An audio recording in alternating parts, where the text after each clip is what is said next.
Just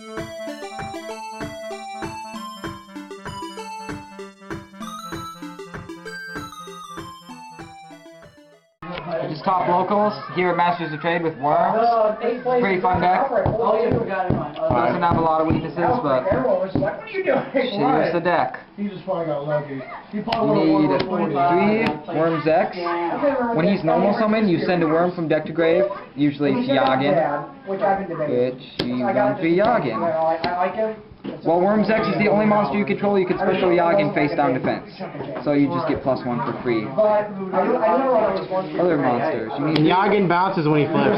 Okay. Yagin's good. When Yagin's flipped face up, you bounce, so it's like a freaking pulse. Right. I'm just saying, it's in my deck. You need 3 card rows. Usually you search out Zex, sometimes you get Yagin if Zex isn't left in your deck. But he's a good 4-star worm.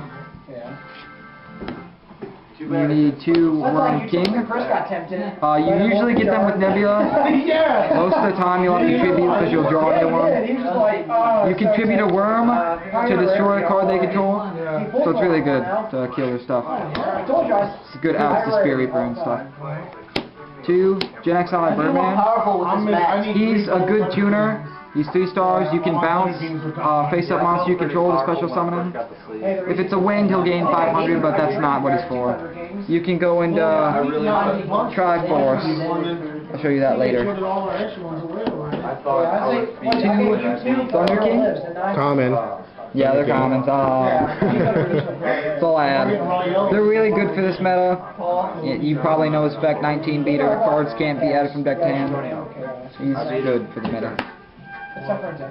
Honest, most of this deck here is light, and Honest is really good card.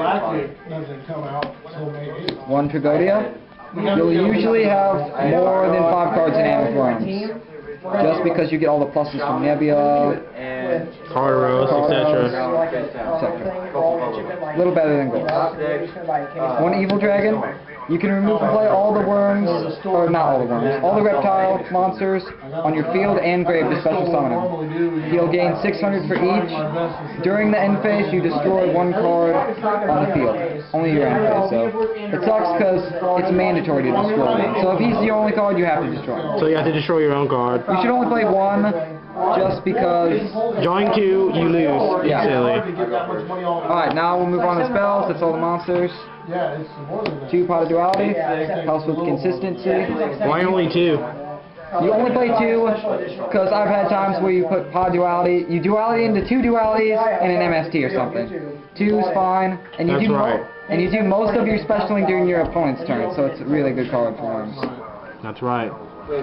2 MST, mandatory with this format. Back row kills. Skill Drain would Skill Drain, Mind Freezing Mirror. You can side a 3rd MST.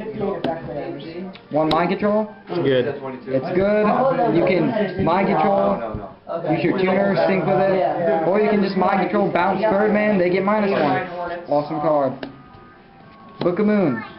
You can book their monster so they don't kill you, book your worm, flip it up, gets effect. That's right. They know Book of Moon. Come on. Amazing. Heavy Storm. Heavy Storm, Dark Hole. Monster Born. Monster Born. The Mega Trap card. This is what makes the deck. This is the only thing that makes Worms competitive. When you activate it, you flip all face down, face up.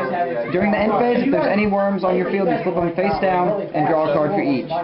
And then after that, you can special summon a 7 or higher light reptile. Which is Worm King. Worm King. No others. Nebula is amazing. 2 Deep Prison. Great card, protect your worms. Give it a Sangan, Mizuki. 2 Bottomless. I play 2 Bottomless, not a Torrential, just because you'll have field presence in this deck. And it's good to get outs to like Thunder King. And Banish is good. Banish and Mighty for the game. Offering the Snake 80. You target a reptile you control with 2 cards your opponent controls. You destroy all 3. The only negative is that if they chain, like Impulse, take your target away, this fizzles. But it's still great to give your opponent -. Right, like if they deprison your guy or something. The Solemn Brigade. You can chain it. Mirror Force, obvious reasons.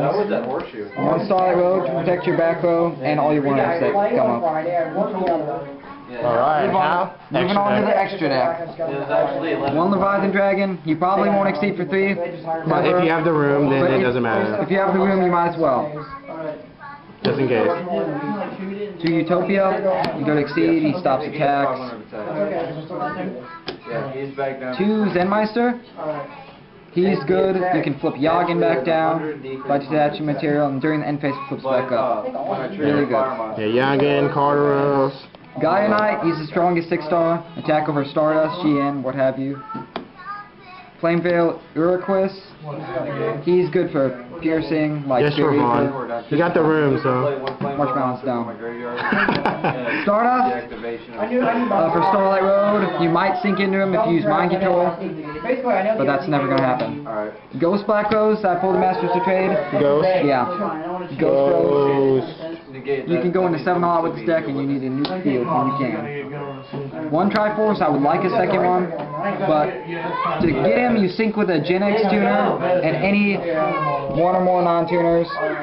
If you use a light non-tuner material, then you can, once per turn, you can special a light face down defense from your grave. Which is normally Yangin. Which is normally Yangin, sometimes you'll get Carteros. That's really good. Rex people. Scrap Archfiend, just because I have the room, he's a 7-star, strongest, 27. Scrap Dragon, you're not going to get Scrap Dragon in this deck. If you do, then you're one lucky duck. He's just my favorite Cinco. Void Ogre, another 8-star you're not going to get, but if you have the room, why not have him?